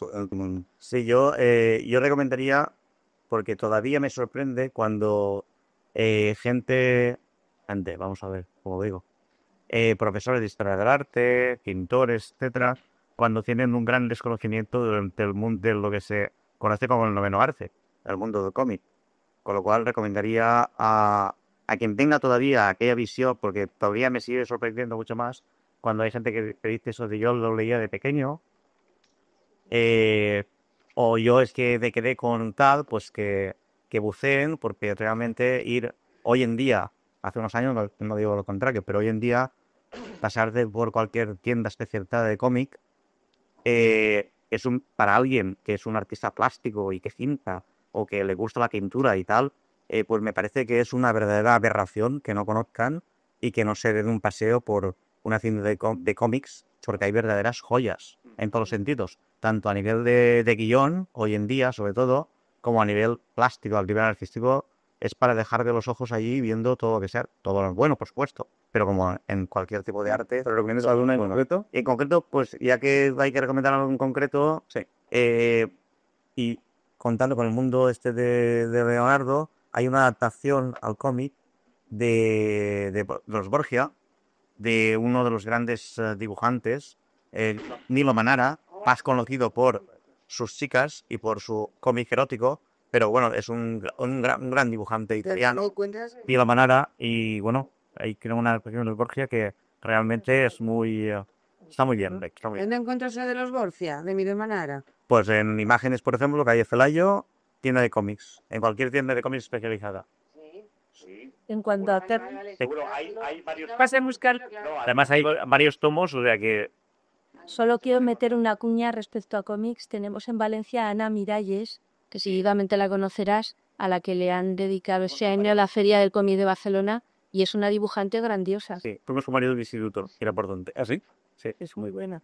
Por último, el de Manuel, que ya Y la recomendación, una exposición hasta el día 25 en el Centro Cultural Artefacto, en la calle Pie de la Cruz 8, enfrente del Mercado Central, pasando la Avenida del Oeste.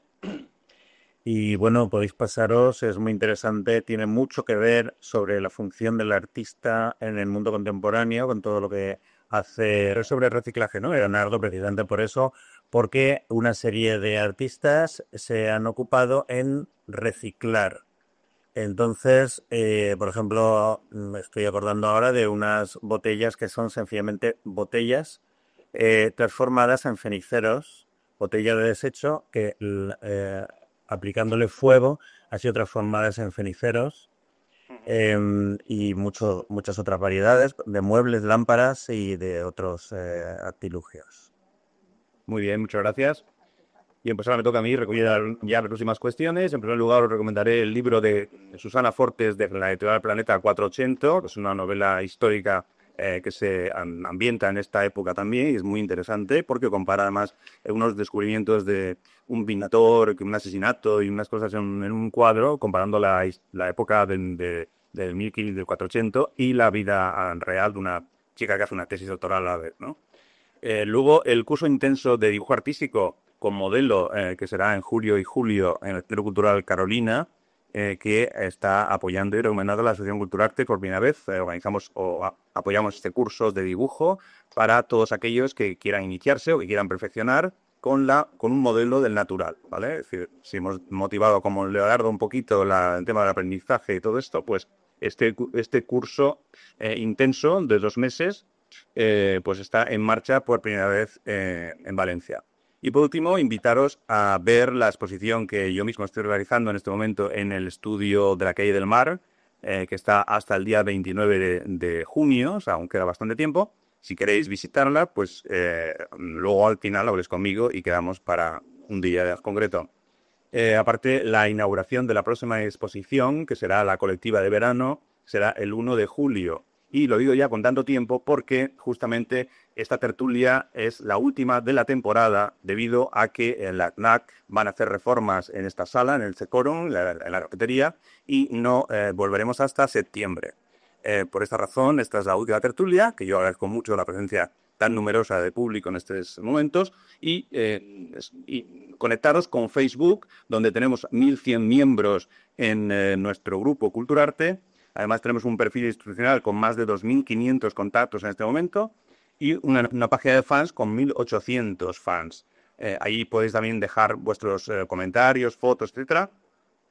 Si queréis contactar con nosotros, o bien para proponer temas o para participar como tertulianos, etcétera, tenemos una dirección de correo electrónico que es la de culturartetv@gmail.com, y el blog donde están las tertulias, porque esta tertulia se está grabando en estos momentos, para luego publicarla en el blog de culturarte.wordpress.com. Si queréis tener todos esos datos por escrito, tenemos unas tarjetas aquí de la sección donde están reflejados y que podéis coger ahora al final. También tenemos una hoja amarilla aquí donde podéis apuntar vuestro correo electrónico para recibir información de todas las actividades que hacemos como asociación. Sin más, os saludamos desde el Fórum de la FNAC en Valencia y os esperamos en la próxima tertulia, que ya será pues la temporada próxima. Que seáis felices y chao. Gracias.